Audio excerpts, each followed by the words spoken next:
Okay, this is my review of the Steinhart Ocean 39 GMT 500 Premium. My second attempt. Basically, yeah, I kind of messed up the last one. Was really tired and I drifted off and got off point. So hopefully I'll be a little more successful now, although it is after midnight.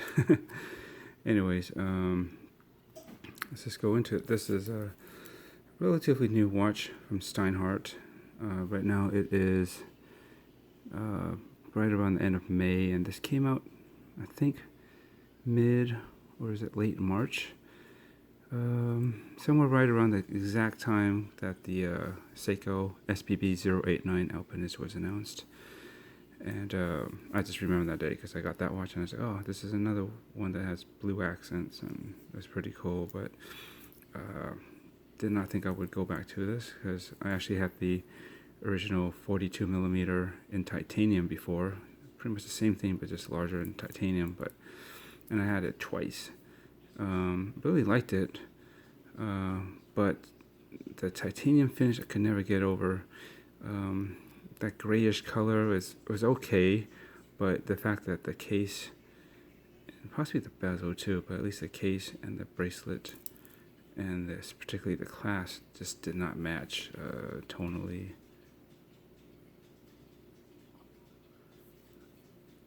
It was just a lot darker.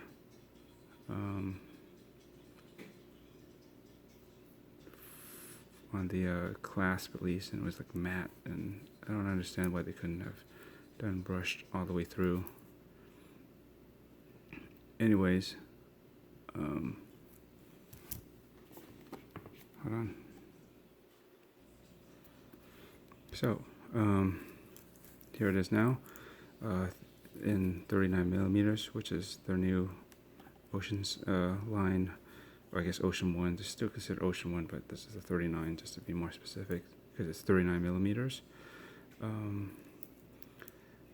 And it's a lot better, I think, in stainless steel. Sorry about the shaky camera. It's on a unstable table and it's on a shaky tripod. I'll try to keep it minimal. And forgive this, I got cut doing some housework, changing a glass, or taking out the glass shower doors, and it just exploded on me and got kind of gashed. Anyways, I digress. Yes, but it has the same 500 meters that the larger 42 has, which is pretty amazing. Think about it, and it still has a display case back. We'll get into all that. It runs on a, well, let's go through the specs. 39 millimeters across this way, probably more with the crown. Just to be sure, this is zeroed more or less. I believe the thickness with the crystal is about 14.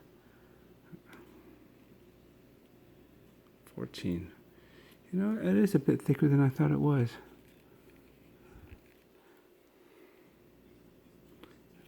Let's just double check that. Let's see. Yeah, at its widest it's about 13.75 with the crystal. And if you just measure the thickness of the case, it actually is under 12. Make sure, yeah, 11.8. It moved slightly, it was 11.8. With the, from the top of the ceramic bezel to the bottom of the case. So as you notice, the sapphire crystal on the top and bottom, and it does protrude just a little bit on the bottom, but you can definitely see it does come off the top a little bit, but not too crazy. But I guess it's enough to add that extra 1.5 millimeters or so, because it is a little bit domed, and you can see it's beveled around the edge, but it's really nicely done because it kind of, you can see it, it kind of nicely matches the curvature from bezel over the top and then back down. It's not too crazy. There's a slight distortion at extreme angles, but overall doesn't have it is very clear, easy to read, which is one thing of the highlights of this, is that this is a really easy watch to look at and tell the time in many ways. 20 millimeter lugs, so you can fit a lot of bracelet strap options. Probably the most popular size. And lug to lug, I believe it's 48 or 47. Let's see. It's just shy. Yeah, it's just about 47 lug to lug, but technically a little bit smaller since these do fold in and under. So if you go from the inside, that's probably more like, well, let's see what we have here. 42, if my inside measurements are right. Yeah, right around 43 if you go inside here for your wrist. So, because the band does have a certain thickness, you got to remember. So you actually have a smaller diameter on the inside here, and lug to lug technically. So it can accommodate a lot of wrist sizes. 39 millimeters is quite good. What else is there? The bracelet. This comes with this oyster style, but I do prefer it on the Jubilee option that you can get. It's about $100 more, but I think it's definitely worth it. I like the look of it on there. Although this is a nice sporty look. I'll tell you why I like this over this. Probably in the negatives. And it does taper down to 18 millimeters, which is really good taper. Actually 16, sorry. More than usual. Usually a lot of bracelets are going down about 2 millimeters, so from 20 to 18 or 22 to 20 and so forth. But this goes that extra 4 millimeters, so 20 to 16. And if you count the width of this, that's probably 18. Let's see. 18 and a half, something like that. Not too bad though. Very manageable. Back up just a little bit. That's the sizing specs. The movement inside is elaborate grade, Swiss ETA 2893-2, and it's decorated custom gold rotor, well, for Steinhart that is, and it's this one out of the box has been quite freaking accurate. I think it +1 or +2 a day at most. Which is very impressive. Usually the other ones I've owned about 4 other Steinharts before. I think so, yeah, 4. They've all been pretty good, but this is the most accurate I've had. Very smooth hand winding if you need it. So this one, you pop it, unscrew down crown. Again, 500 meters, water resistance, which is great for this size. Relatively compact watch size with the display back too, and date at the 6. So I like the symmetry. Unidirectional bezel. This is a dive watch. Again, 500 meters. I mean, it is a GMT watch too, but who needs a GMT watch to go to 500 meters? So this is meant to be taken into the depths at 500 meters. So you should be able to use this as a unidirectional bezel to do your timing, right? So you just click it over. And you can just mark it here. Yeah, these are 24 hours, but it's not that hard to figure out timing, right? This would be a 1, 2, 3, 4, 5, 6. You figure out what those are in 5-minute increments, right? 5, 10, 15. Not that hard. Come on. And the fact that it's not bi-directional because it's a GMT bezel. It's not really a deal breaker for me. I mean, I have other GMT watches that can do both directions, and it's not that hard to just rotate it to the time you need it. Say 16 hours ahead, bam. Yeah, if you wanted to go back to another time zone, maybe it's 10 hours instead. Yeah, it could be a bitch, I guess, slightly, just to go around a little bit more. But I mean, how much of a hurry are you, right? And unless you're doing a lot of a hell of a lot of city hopping around the world, where you really need that, one, you probably should be looking at another watch then. This is more, I guess, casual in the GMT sense, but it can definitely be used more seriously if it's not a big deal to change this one direction. Or, again, if you really do jump around the globe a lot, a real jet setter, you probably will be better off with a world timer that has all the cities listed, So you can just set it, and then you can instantly reference all the other ones without having to fiddle and figure out anything else. It's all there. But this is what that is. Pull it out to the first position. Then you can, going, I guess, clockwise or rotating up, will advance the GMT hand, I believe by 1 hour increments. And you go the other way, it's hidden now, but the date window back there will advance. Again, never set between 9 p.m. and 3 a.m. I usually just make sure it goes through. I mean, I can tell by my GMT hand because that's never set to another time zone. I don't go around too much.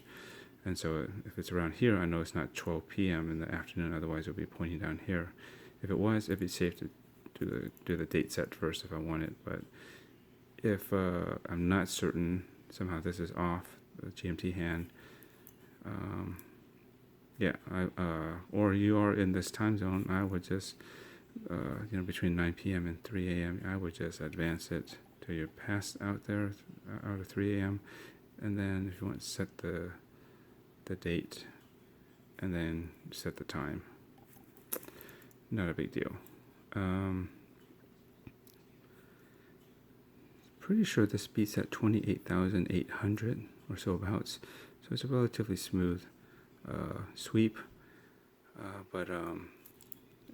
so that's why the power reserve is about, pretty sure it's 48 hours at most, maybe just under, somewhere around there. I don't think it's quite 50. I'm pretty sure it's like 44 or something, whatever it's typical for Swiss ETA 2893-2.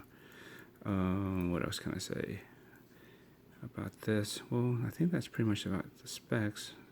Ceramic bezel, very nicely done.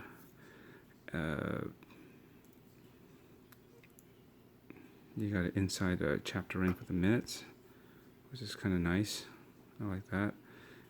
You got plenty of BGW9 on this guy, on all the indices, on the main dial, not on the chapter ring outside. The hand, the GMT hand, the minute hand, hour hand, second hand, and of course all the GMT times, which is great because then at any moment, normal light, and when it goes dark, you can reference your GMT time in any lighting, which is great. Not all watches, GMTs of this general style, do that. They might loom the GMT hand, but they fail to fully loom the GMT bezel. So it's a bit half-assed in my opinion when that happens.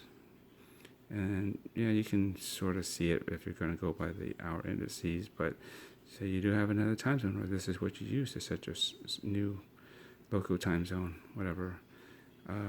Goes pretty dark, you won't be able to see it if it's not loomed, right?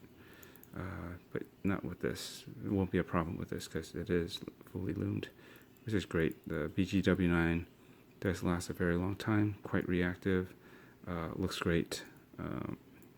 Definitely one of the great selling points of this. And both this and the Jubilee have a 4 micro adjust, same kind of buckle. They both taper down to 18 or 16 rather, with about 18.5, maybe 19 millimeter width with the buckle. Not a big deal. Screw links, so it's pretty easy to size and adjust. Some people like this.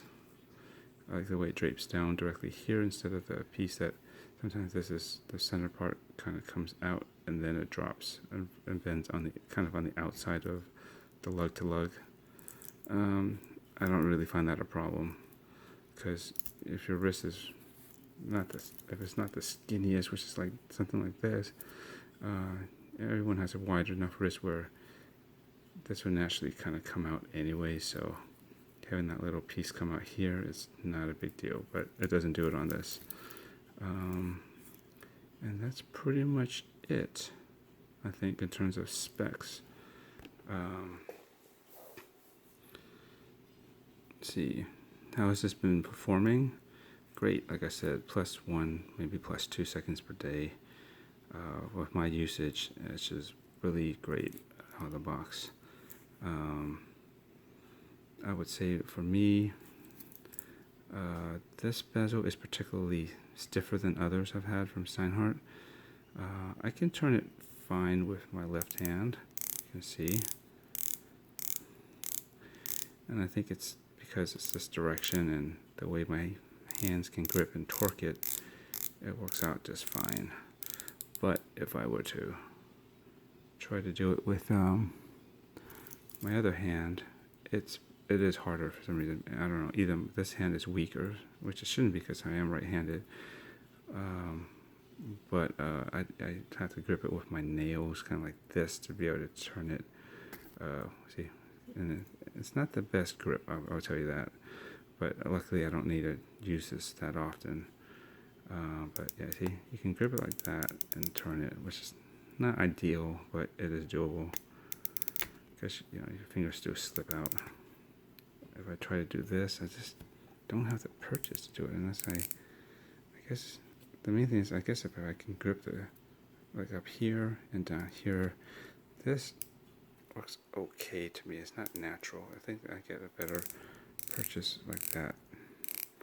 Much like on this hand, I do it better here than anywhere else, although I'm okay there. Something about being left-handed and turning this is a little easier than going this way and do it with my right, but it is doable. But that's something to note on this particular one. I've been meaning to think of maybe popping off the bezel and seeing what's going on, maybe finding a way to loosen it somehow, but again, I don't use it that often, and I have a technique to turn it, so that's about it. Yeah, I haven't been disappointed with the performance. The size is quite good, and at 39 on my 6.875 inch wrist, fits pretty darn good. Nice, secure clasp. Let me back up a little bit, and there you go. Positives and negatives of this, but you can see, even though it's supposed to be a little over 13 millimeters with the crystal, I mean, the way it's cut, it doesn't have a fat slab on the side, even though it's a very slabbish cut. It's relatively thin, it doesn't really, rise up that high, which would make it look a lot thicker and more top heavy, but it does a way of not doing that. And the back is kind of curved, so it sort of sinks into the wrist, as you can see, so it's actually not too bad. I've never had any problem with this being too bulky. If you can wear an SKX, it's similar, if not easier, being 39 millimeters too, instead of, what are those, 42.5. Let's go to positive negatives about this. Not too many negatives, but the first one I'll note is this bracelet. I always knew from my previous experience with the 42 millimeters, and I could see it from other people's reviews of this and other Ocean 39s, that on the most common oyster brace style bracelet, this part has always been an issue. I don't like the way it looks. You know, if you have a wide enough wrist, this might be okay like that. You know, it kind of pulls out. And this is a smaller size, so imagine if the 42, it'll, on my type of wrist, it'll probably drop down. So, but the problem is, for me, I don't like how it kind of leaves an open gap there. See that? You don't really get that in between the links so much. At least they're it's not as prominent, but right up here in this, where you would normally view the watch from this angle, you see this gap here. I, you know, wish they could have done that better. What makes it harder, not as good, is, let me zoom in here. It's the way that it's cut. You can see it from this angle. See how straight that is? There's like an edge right here, right there. And so it's kind of like it's flat and it drops. I really think they should have, like these links here, made it rounded over, you know, so it's smoother. It doesn't have that straight line and a straight edge, which tends to make it, I think that's what makes it look like more of a gap or opening there, because of the way that's cut. It just, for me, it doesn't flow. It should have just been rounded over to match the other parts of the end links there. And the way these are rounded, they're not straight on the top edge, right? So that's one of the downsides about this. It's wearable. I probably may go back to this occasionally, but this is my preference. Do I have any other negatives about this? No, I mean, other than this, my particular example has a bit stiffer than normal bezel action, but it sounds fine when you hear it click. It sounds decent, but the amount of pressure you have to do to turn it or get some sort of grip, yeah, either it's because it's stiff and or this could use a bit more grip as well. I guess either it's maybe do a coinage instead, or something like on this NTH, the way it's a very straight cut, and you know, this really grips like your fingerprints almost, you know, really like kind of hooks in almost, and makes it real easy to turn. So see,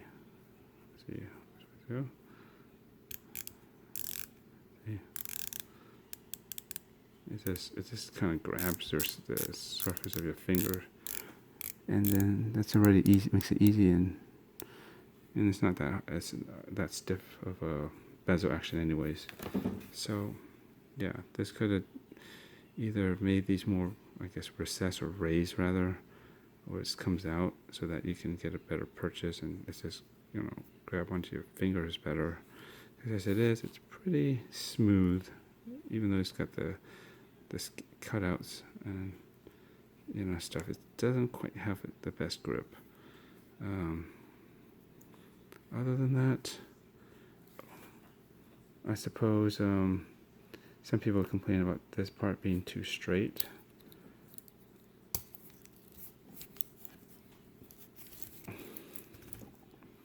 You know, the lugs, but you know, it's kind of old school like that.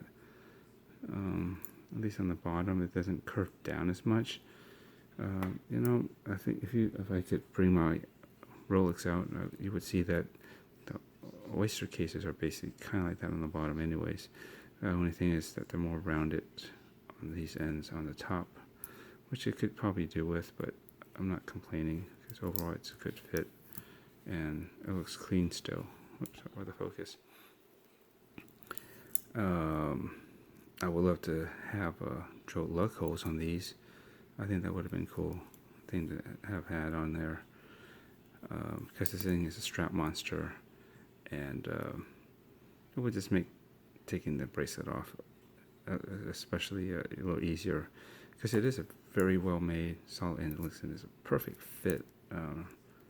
Not really any play in this, as well as the Jubilee, so when you try to fit it in, you get that spring bar in, or you're trying to pop it out, it's a tight fit, but you can do it. It's just that if you had, of course, drove through lug holes, that would really facilitate it.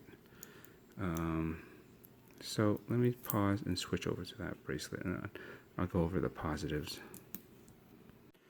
Okay, I turned on the exposure, so if it looks less bright, I thought it was a little bit overexposed. But anyways, a little minor technical difficulty, I guess. Here it is on the Steinhart Jubilee. I think it looks pretty darn good on this. Tapers down nicely down to 16 as well. Forgot to mention it on the other one, but the solid milled clasp here, this piece, I think it's particularly good. It just feels very, it feels a little bit, looks and feels a bit thicker than some others. It probably isn't, but something about it feels very high quality. Like it just fits and feels nice, smooth and solid. So there's that. Yeah, and I guess I'll go with a positive on this, is that why I prefer it on this is that it's a different look. You don't usually see this on this bracelet, and I like to have something a little different. But on top of that, you don't have that unsightly gap there. At least, you know, what you see there, those two small spots, it kind of looks like what's on here, the rest of it, so it doesn't look a little bit more open up there in that particular spot, unlike that guy. And because they're smaller, even if it were the same, but I don't believe it is, and I don't think it's actually, see, there's no straight edge on this as well. See how it's rounded? So that looks better too, and that's why I prefer it on this bracelet. And it's a good one too. Anyone's wondering, I mean, that's not bad. Besides that spot, it's actually pretty solid. Still has screwed links here to its size. I love the fact that it's all brushed all the way through. There's no high polish. I don't really particularly care for that. I even, on my SKX, you know, the stock bracelet, it's much more jangly, but it is comfortable. But it has high polish links on the center, those three small ones, and I brushed the heck out of that because I didn't like that. It just looks more, it brings it back to make it look a little bit more tooly again. If this was high polish, then it would look a little bit fancy, and I think that's maybe what doesn't gel with some people with the Rolex Batman, the new one on the Jubilee that was announced at Basel World 2019. You know, they say, oh, it looks better on the Pepsi. I don't know. I think it looks fine, but I think if they had brushed it instead of doing a high polish, that probably would have been better. I like it. I usually like more brush anyways. I mean, I wouldn't mind probably brushing out the sides here eventually because I'll probably get scratches. And I think overall that will just look better. But I digress a little. So going into the positives, love the lume on this. I'll give you a lume shot. The size is quite good at 39. I think it works a lot of people, but there are some that prefer the larger 42, and even in titanium, but I just can't get over that finish. I think the stainless steel on this just looks better. It's easier to match. There's no all the tones of silver even on that. It just, you know, it just looks cohesive, unlike the titanium version. And that gray, it's usually satin or if not some matte. You don't have any other strap options that will match that. Not really. Gunmetal doesn't really count, though it's maybe the next closest one. But silver, just straight silver stainless steel, always very easy to match. You'll have plenty of hardware to match that, as well as that tone with certain color straps, leather or NATOs. I think just works easier. What else is there? The legibility on this is very good. it's always easy. I like these, what do you call these? These broadsword or picket fence style of hands. That's cool. I love everything that's loomed where it needs to, and then some. Dial symmetry is good. A nice date window at the 6, which is preferable than one that would be at 3 normally on a lot of dive style watches. No cyclops. Yeah, I think the ceramic is well done. This is a nice blue pop. And for 500 meters with a display case, and it's decorated. Swiss movement and as accurate as it has been for me. Again, +1, +2 seconds at most per day. And it really does tend to hold very close to wherever you set it for days, if not weeks. Very, very little variance. It's quite consistent at doing that. It's been really good. Yeah, let's see if we can go into a loom shot real quick. Okay, so here you go. Nice loom shot. Let me just make sure it's evenly charged as much as possible. Can't get behind this hand too well, but it'll get the point. See, this is what I mean where everything's legible at night too. So, I mean, you can tell it's 1 a.m. or at least 1 o'clock, but you should know it's 1 a.m. or 1 p.m. If it's dark or bright. And if you set this GMT hand to another time zone, you'd be able to tell that pretty easily. If this was, say, over here, right by 7, it's like, oh, okay, it's 7 a.m. at whatever. The most important thing for me is that this rotating bezel, you can always tell the time too. Like say, again, if I was in Hong Kong, or I'd probably tend to set this and leave the main dial alone because I don't want to, hack it. And there you go. I can see it fine, but I think my camera's just not picking it up. It does dim, but it does actually hold. I'd say overnight easily, very legible, pretty much all of it. I haven't noticed one thing really significantly dimming to the point where I can't see it. Unlike some other watches where maybe at best the hands might still be legible, but almost all the indices are gone. Have just too low a glow. Not here. This one for me, it's lasted from close to midnight to until I need to get up at 6 or 7 in the morning when it's still pretty dark. I've always been able to read it. So anyways, I was just saying, in the dark, you can tell that, okay, if I'm on the plane, I set my watch, I know it's 16 hours ahead, where I will be, like say I'm traveling to Hong Kong or somewhere close to that, right? I can see that, okay, it's 1 a.m. for me, but it's about, it will be 5 o'clock, right? 17? Yeah, 5 o'clock in the afternoon or evening, I guess, p.m. In Hong Kong time. Come on, focus. Again, I can see it better than this, camera on a cell phone doesn't have the best low light abilities, let's say, but you can see what it is. So there's no guesswork here. You can always see everything, which is great. This is why I really like this particular piece. And even if you didn't, you just had it set normally, it's still good. If you needed to tell someone what time you are in military or GMT time, there you go. So yeah, love the loom on this. It's actually, considering especially the dial. Here, let me get out of this real quick. Okay, so oops, I was just saying that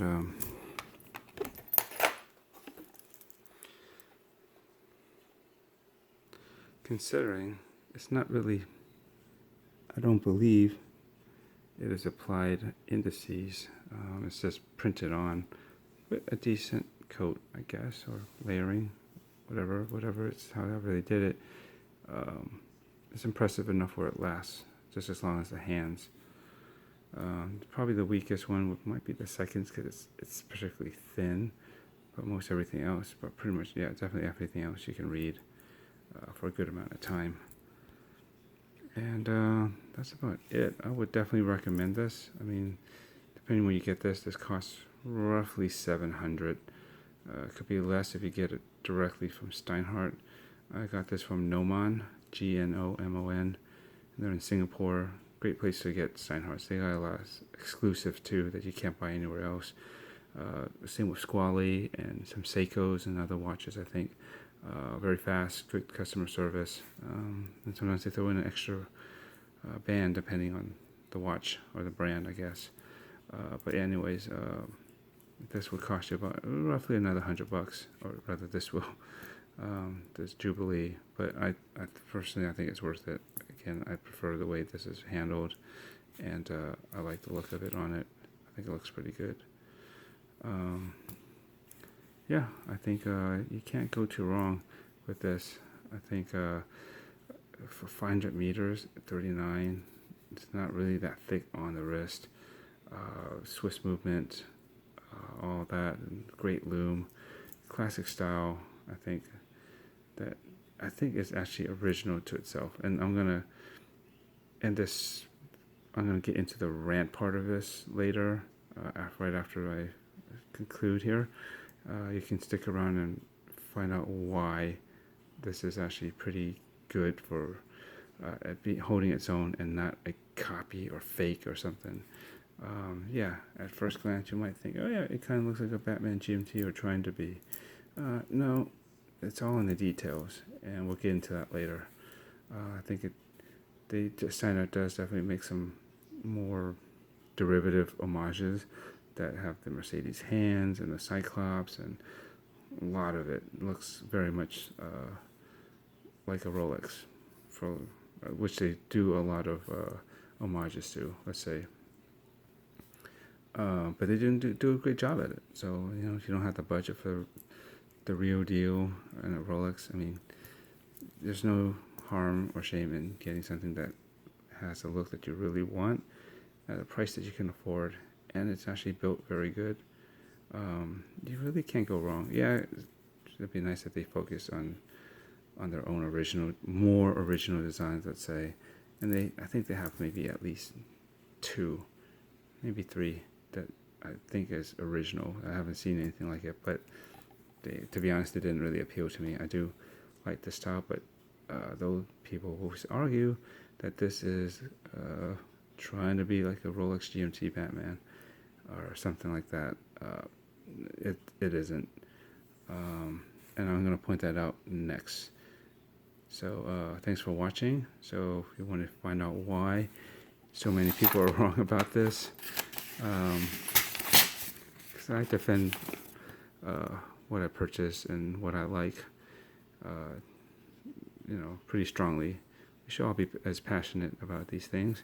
It's not the end of the world if something happens to them, but we're in this hobby, this interest, and there is no true rational reasoning to get any of this stuff. It's very emotional and rational, whatever speaks to you, and this does. And I'll tell you why it does it very more uniquely than people might think right up front. Okay, well, thanks for watching, and I hope you will stick around for the rant part, and I think it'll might even shed some new light on the whole subject of homages, or at least this particular one. And so we'll get into it. Okay, so this is let me back this up a little bit. This is my rant part of the review. I know there's always going to be trolls and whatnot that will talk smack, and I will simply ignore them. And if rude enough, I shall delete them, because I don't care. I try to keep things positive. I don't like talking crap unless something really gets to me, but I don't like it being spread on my channel or my reviews and stuff. No room for it. Keep it productive. Keep it positive. There's always something good to be said for many watches. Anyways, I wrote this up, but I'm going to just take the core list of things why this Steinhart Ocean 39 GMT Premium, why it is not what some might poorly and incorrectly and stupidly say is a replica or a fake or a copy or a rip-off of a Rolex Batman GMT Master 2. First thing, it's no, counterfeit or anything illegal like that. A replica or a copy or fake. It's not going off with a Rolex branding on here and trying to pass off as a Rolex. All right, let's just get that straight. And next, I don't even like to use the term homage anymore, but there's not a good other term that I can use right now. It's very subjective what that means. I would say something like this is inspired by certain watches, but this particular one is by no means a replica or a copy of something else. And I'll point that out. And before I do, it's, these comments from people that praise Rolex and, they'll swear by it. They should be the ones that really should know better in terms of, it's all about details with watches that dictate their value and collectability. Above all else, it's the details. You can get so many references to so many, for instance, Rolex Submariners. They practically look the same, but especially to people that aren't accustomed to knowing the history and all the references. But, something as small as a line of text or the color of it, that's enough to just radically change the price of that particular model or reference, right? Even a number change dictates, okay, when this particular watch is built, and why it might be worth more than another one that looks practically identical, but it actually has a different reference number, right? Maybe as simple as maybe this one didn't use this particular dial or something. These are like 1-2 things that you might point out that make a huge difference in that collectible market for Rolex. I'm just using Rolex as an example. There's many others from probably Omega and I don't know, Breitling, IDOC, all the major well-established brands have very particular models that define why each one is kind of special, right? So with that in mind, I have no less than, I think I counted, I thought it was 18, but maybe it's closer to 19 details. And these are facts too. These are not just opinions that I'm putting out here. I'm going to list, it's not, I think this is why, this is my opinion. No, these are facts on the design and aspects of and details of this watch that you cannot deny. And if you can count up to 19 facts versus if you are picky about even 1 or 2, it doesn't make sense, right? Why you would say this is trying to be a Rolex Batman GMT. And we're going to get into it right now because it's a list. Kind of long. Steinhart does not have an Oyster Case. It's completely different case shape. That's one thing, right? Right there. That's completely different. Yeah, come on. This is not an Oyster Case. So, again, this is not trying to be like a Rolex. The Steinhart has a 39mm case versus Rolex, the GMT Master, at least when you compare it, is 40mm. So, it's not a direct size and scale comparison. I mean, replica, if anything, this is 39, that's 40, all right? the Steinhart has a completely different set of handsets on the dial. And if you actually count each one, then that actually technically is actually 4 different things, details. The hour hand is not a Mercedes. The minute hand doesn't look like the one that is on a Rolex. The GMT hand is also colored and it's different than the Rolex. And definitely the running seconds hands is not even the same, because the Rolex just has like a pip at the end that looms, where this whole everything you see in white is loomed. So that's completely different.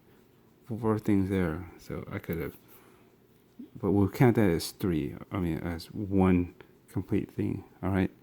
But again, it's all about the details. All right. So keep that in mind and remember that. So the Steinhart has no Cyclops. All right. Nope.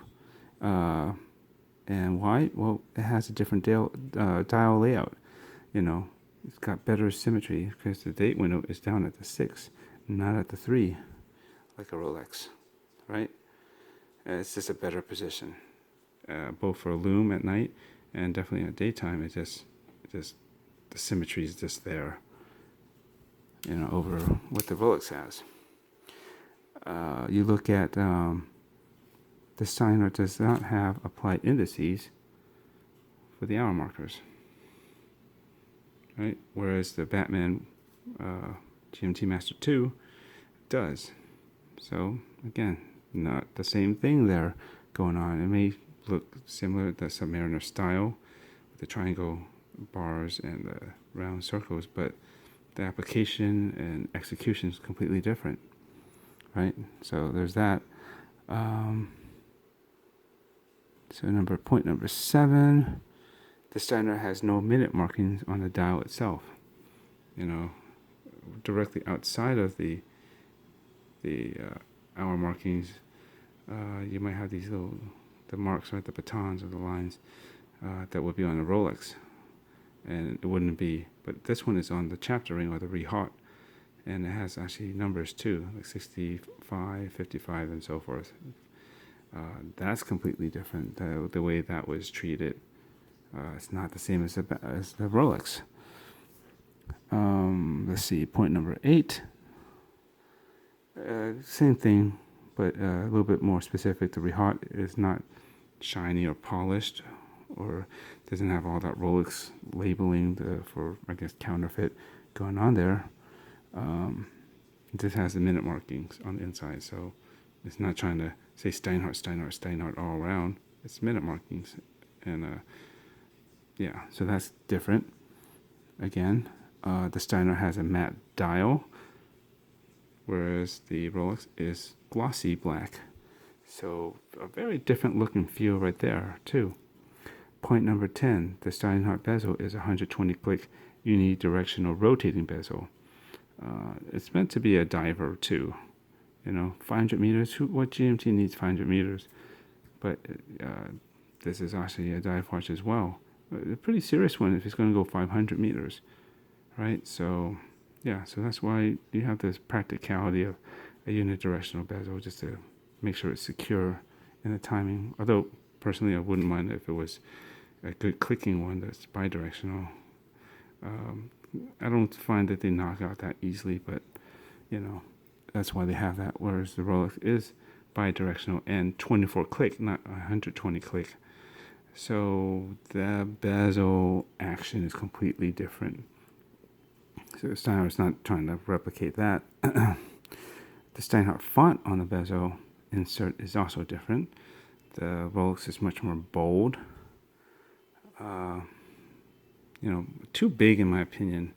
You know, I find it a little bit too overpowering. The GMT, the 22, you know, the 24-hour numbers that are on the Rolex, whereas this is much more smaller, restrained, not so in your face. And I think I like that more. It looks more utilitarian. It's just better for me. But again, it's not trying to be like the Rolex, right? And if somebody say, oh yeah, this is actually kind of like the Tudor Black Bay GMT. Well, it does look similar, But I'll say the Tudor came out at least a year, maybe closer to at least 2 years after this was made. So you can't say that this is a copy of a Tudor, at least the bezel, the font design. Okay, and keeping on the bezel, point number 12, the Steinhart 24-hour bezel insert is fully loomed. Way more useful to be able to see multiple time zones also in the dark, not just in the daytime. Whereas the Rolex only has a loomed GMT hand, which is near useless since, well, it's kind of half-assed. I wouldn't say it's near useless, but it's a bit half-assed since the 24-hour scale on the GMT bezel does not loom fully, or if at all. I don't even think the triangle or the whatever the pip would be up here. I think it's just 24. Well, either way, it's not loomed, and so yeah, you just don't get the full utilization of being able to use that loomed GMT hand. Besides on the dial, also with the bezel. So yeah, definitely different concept and application there. And I think definitely Steinhart has an advantage here. Just to go over these points, I'm saying these because I'm just saying this is not a Batman ripoff or whatever you want to call it, and it's not any better. I'm not saying it's worse. It's not about that. I'm just saying that this is not what people mistakenly say it's supposed to be or trying to be. So let's continue. Point number 13. The Steinhart has a 500 meter water resistant versus Rolex only 100 meters. Pretty sure that hasn't changed. So yeah, a great difference in its robust water resistance. And definitely to Steinhart's advantage to be able to go 500 versus 100. The Steinhart has an open display back versus, which is nice to see the movement, which is kind of decorated. It's always cool, and I think pretty unique to be able to get one with a 500 meter water resistance and still get a display case back versus the Rolex, even 100 meters. And most of their lines, they're always pretty much all solid, plain, nothing fancy on the back of the Rolexes. So definitely not copying anything there on the Rolex. Point 14, we have open display case back versus a plain. I said that. 15, point 15, Steinhart has an ETA 2893-2. Pretty sure it's an elaborate grade movement versus Rolex's in-house caliber 3186 or the newer caliber 3285, which is on the Jubilee version. So that just came out. That's more current. So completely different movement. And I think, did I put it in here? No, I should add that because the movement is different, it just doesn't function the same. I do believe the Rolex is better. It does have a higher power reserve, especially with the newer movement. I think it's at least 50, if not in the 70s, somewhere around there. But the main thing is when you pull a Rolex's crown to the first position, you can do the jump hour, no hacking, which is better. I do believe that is actually kind of better than what the ETAs do. And I'll explain the difference in just a sec. So if you, in the Rolex, if you advance it on the first position, pull it out right to first position, you can jump the hours, which is great to reset your local time, right, on the main dial. That's the main set of hands. That's what is preferable to just look at what's on your wrist and read, versus trying to read a GMT hand as your new local time. It's kind of hidden or not as obvious, or alternatively, if you use your bezel to do that, it's doable. But if you can make your new local time zone on your main dial with the main set of hands, that would be better, right? Just be able to do that, and then you can always reference your home time, which will still be the GMT hand, which hasn't moved. But on the Steinhart and many other GMTs that use the ETA 2893-2. When you go first position, you can change the date, rotating back, or you advance the GMT hand. It doesn't make the main hour hand jump. It just advances the GMT hand by, I believe, 1 hour increments. So that's how you would probably set your new local time. If not, don't even mess with that. I think I would probably use the bezel, to set it. That way, I can see what time it is with that hand, and then just to be able to keep my my home time on the main dial, I can see, okay, it's 1:20 a.m. and this hour, the GMT hand is pointing over here, so I know it is a.m. So sometimes if you've got a big time difference, you may not be able to figure that out intuitively if you're not used to it. It's like, is it 1 p.m. or is it 1 a.m. over at home? You might forget, and with that GMT hand there, at least you won't. Okay, that means it's actually 1 a.m. back home. That's why I don't really like the 12-hour GMT bezels, because it's a little bit more ambiguous. Because when you set it, it's 12 hours. You don't know if it's actually 2 a.m. or 2 p.m. unless you are used to thinking, okay, how many hours ahead? This should be night or daytime. But for those that don't travel that much and enough practice, that might not be as intuitive. So, anyways, I digress. But again, the way you set use the functionality of the movement is completely different. Okay, so that's not even the same thing. So to say one is a copy of the other is totally bogus and unfounded, at least in the movement respects. Besides the previous 14 points I've gone over so far. So point number 16, the Steinhart has a decorated ETA movement.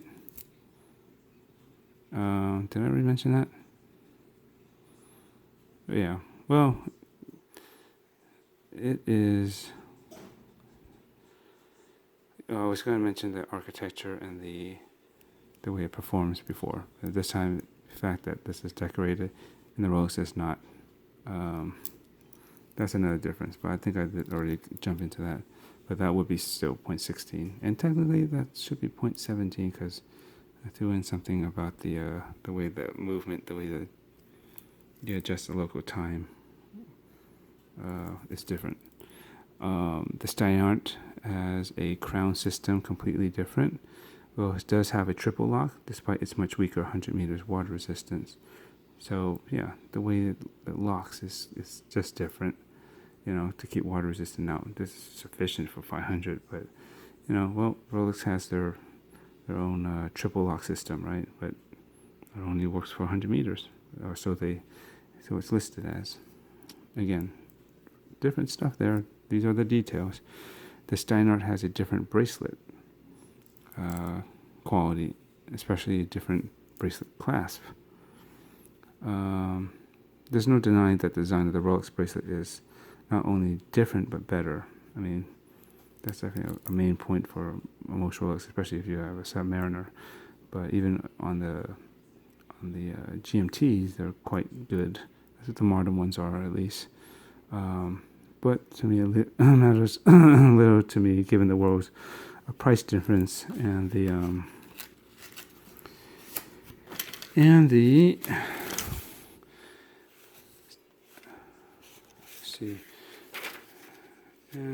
Steinhart's bracelets, Oyster and Jubilee side, do work just fine and still nicely built. And if you compare the actual look and details of each respectively, they aren't exactly the same as the Rolex versions. So if you look at, basically what I meant by that was, the design of this stock Oyster bracelet. isn't quite the same as the way that it is designed on the Rolex, the links and everything, especially up here. And the same could be said for this. If you look at the way the Jubilee is, especially on these side pieces are completely different on the Rolex. Yeah, and again, probably the most important part, its difference is the clasp. This is pretty standard, nothing special, right? But it works. It locks in just fine. Yeah. But with the Rolex, it's just nicer the way it's done. I like how it's kind of long. It's got the bevel or the groove or some detail running down the front of it too. I believe it locks in differently as well. And although the only thing is, I don't think they have the very cool glide lock system that the Submariners do, at least.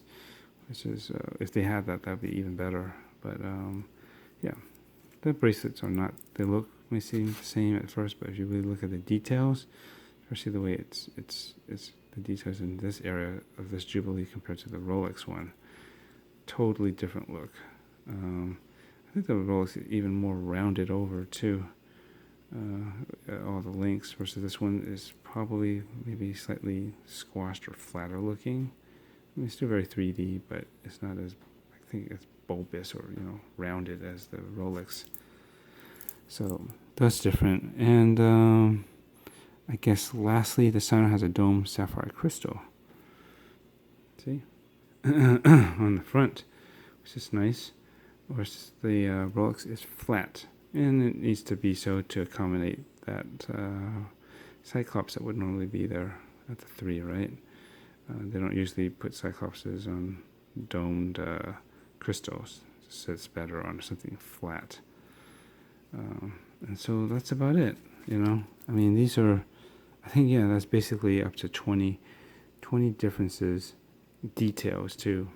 Very factual details. These are not just made up stuff or my opinion. These are definitely facts about the physical attributes and the performance and all that. Mostly the physical attributes that are really, they're details and they matter and they are different, and that's why this is not the same thing or trying to be the same thing as a Rolex GMT Master. Yeah. So that's about it. You still think that's fine, but I'll say I think you're an idiot for believing in that, because I've clearly pointed out 20 details and facts. And again, as a watch connoisseur, details like these, even the smallest ones, a singular one should make a world of difference. So why wouldn't 20 details of differences and to note, why is that invalid, right? It isn't. You're just trying to pick a fight, troll, and just choosing ignorance and just talking nonsense, versus, me, I presented the facts and they are what they are. So anyways, I definitely would recommend this watch for anyone that's interested in a GMT style and a great build quality, great price point, and it can do just about everything as well as a Rolex, if not even better. And I think it does do it better. And considering the cost, the major cost difference, 700-ish, maybe up to around 800-ish with this, versus an entry-level, I believe, a GMT Master 2 Batman, if you can get it at retail, at least would be $8,000, right? At that luxury tax, unless you can talk them out of it to get some sort of discount, which they don't have to discount such a hot watch. So good luck on that.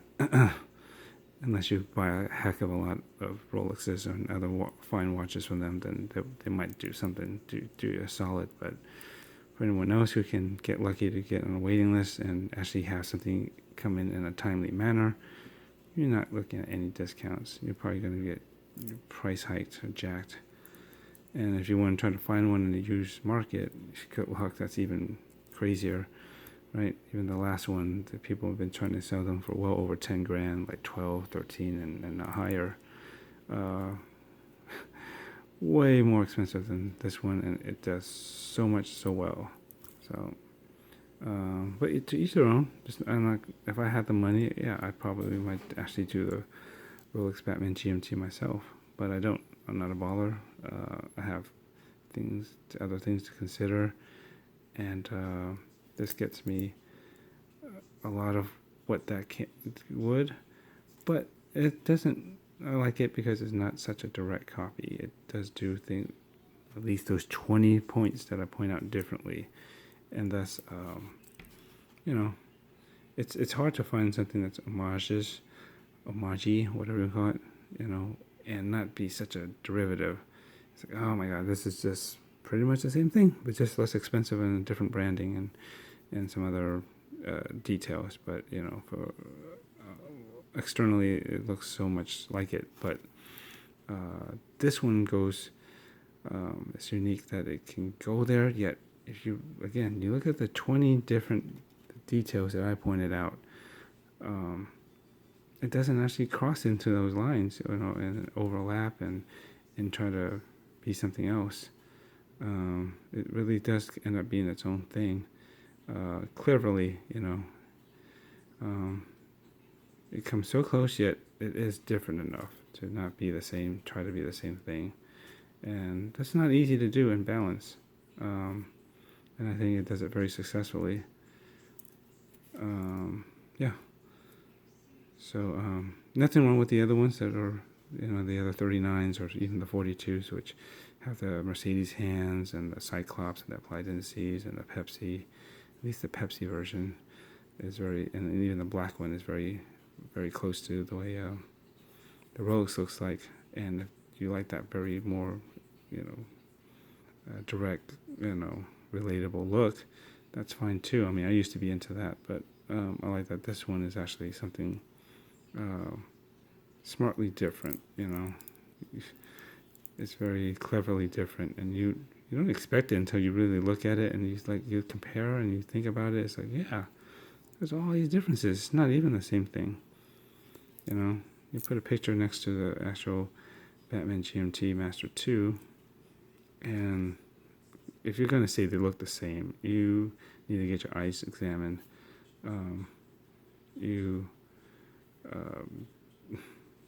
You probably, if you're praising the Batman, you say they're the same, then you're kind of dissing on the Rolex brand and yourself a bit for not being more discerning. Yeah. Versus here, that'd be a kind of a compliment. So yeah, it kind of looks like that, and I wouldn't doubt that it did take some inspiration, but it did do remix and do a lot of important parts. Again, by my count, up to 20 different things differently, enough that it's really its own thing, and that's great. Anyways, this getting plenty long on a rant, but I have to put it out there because there will be people that will try to bring this down, and I'm not having it, and I will probably ignore any of those, if not delete them, because I don't really care. I keep it positive, and this is my opinion, and as long as if you have a different one, be respectful and come at it like that, and maybe you'll be heard. But yeah, you come in here with basically trolling and just talking smack and everything. Yeah, no respect there, and the worst thing I can do is give you any sort of attention. So bye-bye. But anyone who's worried or that this is too much, I don't know, I feel kind of weird doing an homage to something like a Rolex, and people might come up to me and say that this is a nice Rolex or whatever. It's like, well, what are you worried about? You save a hell of a lot of money. What did TGV say recently? Not directly to this, but in some ways you can be. This can be somewhat a rich man's Rolex alternative, because you didn't spend at least $8,000 on one. You only spend about 700-800. What, 10%? Was it even 1% of that? And so you're what, $8,000 richer, right? Or you wouldn't. You definitely avoided being $8,000 plus poorer. Trying to stretch out for something like that, right? So think of it like that. Yeah, someone would say that, oh, it's a Rolex. I wouldn't take it as a compliment and say, yeah, it does look kind of nice like that, but, don't pretend that it is. Make thank them, but kindly explain that they're mistaken and why this is actually unlike it. It looks similar, but there's a lot of points to this that make it its own thing. And so it's understandable that you can mistake this for something that's over $8,000. But look how cool this is for well under $1,000, and it does so much so well, and all that. I mean, just you come up with your own story and rationale, whatever.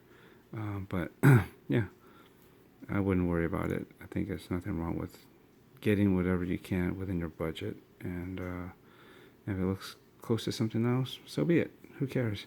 There's a watch for everyone, and if there's a style that you like, just go for it. Whatever that you can do it and feel comfortable buying. But if you're that hung up on branding and like not avoiding homages, and even as well done as some of them are, well, that's on you. Go ahead, save up, do what you need to do that, get that. But for many people, that's totally unnecessary. That's why those things are luxuries. You don't need to spend like so much. Put like a down payment on a house. It's probably more important than getting a very, very good alternative for way less, and it gives you much of that feeling, if not its own thing too. That it isn't exactly the same, at least for this one, and it does it so well. Anyways, ranting on my rant. I don't know. I'm just going off a little bit, so I'm gonna cut it there. If you did somehow stick with me all the way to this end of this rant, the back half of this review, thank you so much. Appreciate it. Hope it was educational and informative and all that. Anything positive that I could provide. And if you like this, do subscribe, hit like, all that stuff. Does help, cumulatively, for any of us that are trying to just get something out of doing these reviews and giving our opinions on YouTube. Maybe do it as a side thing. Every little bit helps. Notoriety, and eventually maybe some kickback if you get to that level. But everything helps, and it doesn't cost anything to you. But if you enjoy this, hopefully you'll continue to like and subscribe and come back for more. All right, take it easy, and have a good one. See you in the next. Thanks. Bye.